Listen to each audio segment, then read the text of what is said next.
आदर्श विद्या निकेतन में विद्या भारती द्वारा राष्ट्रीय शिक्षा नीति 2020 को लेकर आयोजित की गई प्रेस वार्ता।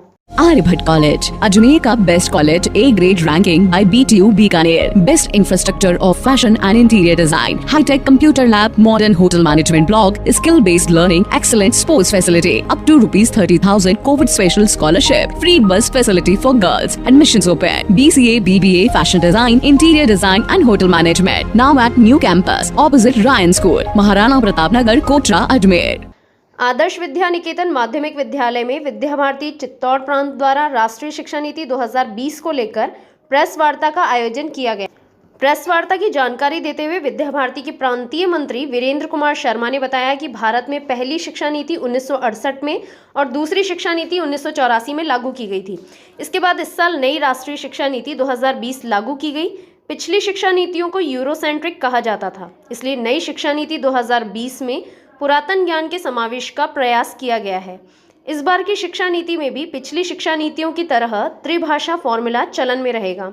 पिछली शिक्षा नीतियों में त्रिभाषा फॉर्मूला के अंतर्गत विद्यार्थी 2 विदेशी भाषाओं के साथ एक भारतीय भाषा का चुनाव करते थे, लेकिन अब विद्यार्थी 2 भारतीय भाषाओं के साथ एक विदेशी भाषा को चुन सकेंगे। उन्होंने आगे बताया कि नई शिक्षा नीति के अंतर्गत विद्यार्थी 9वीं कक्षा से ही सब्जेक्ट का चुनाव कर सकेंगे।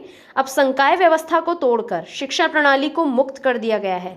इससे कला वर्ग का विद्यार्थी भी विज्ञान का विषय चुन सकता है। ऐसा विद्यार्थियों के सर्वांगीण विकास के लिए किया गया है। किसको लेकर आपने प्रेस कॉन्फ्रेंस किया?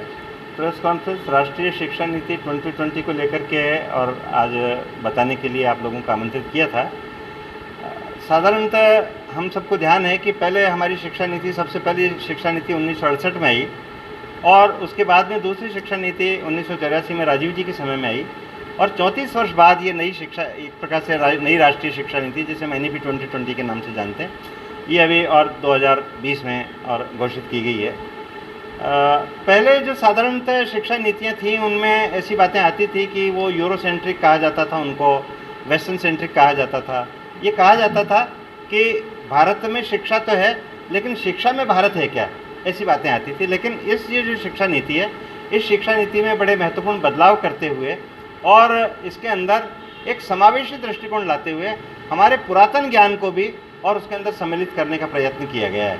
हमारी संस्कृति, हमारा जो ज्ञान है, पुरातन ज्ञान है, उसको भी इसमें सम्मिलित किया गया। इन सी बातों को रखते हुए और इसके अंदर सम्मिलित किया गया। इस बार विश्व शिक्षा नीति आई है, इसमें संस्कृत भाषा और हिंदी भाषा को कुछ जोड़ दिया जाएगा? हाँ, क्योंकि आज की देखा जा रहा है पीढ़ी इंग्लिश की ओर ज़्यादा भाग रही है। ये आपका कहना बिल्कुल ठीक है। और इस शिक्षा नीति में जो एक महत्वपूर्ण बदलाव किया गया है, पहले त्रिभाषा फॉर्मूला पहले भी था, त्रिभाषा फॉर्मूला वर्तमान में भी लागू रहेगा। लेकिन पहले के त्रिभाषा फॉर्मूले में मनुष्य को या किसी विद्यार्थी को ये छूट थी कि वो 2 विदेशी भाषाओं को चयन कर सकता था और एक भाषा भारत केंद्रित हो सकती थी।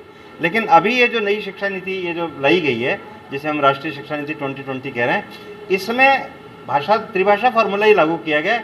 लेकिन एक भाषा आप विदेशी ले सकते हैं, बाकी शेष 2 भाषाएँ आपको जो भारत से उद्भूत भाषाएँ हैं वो लेनी पड़ेंगी।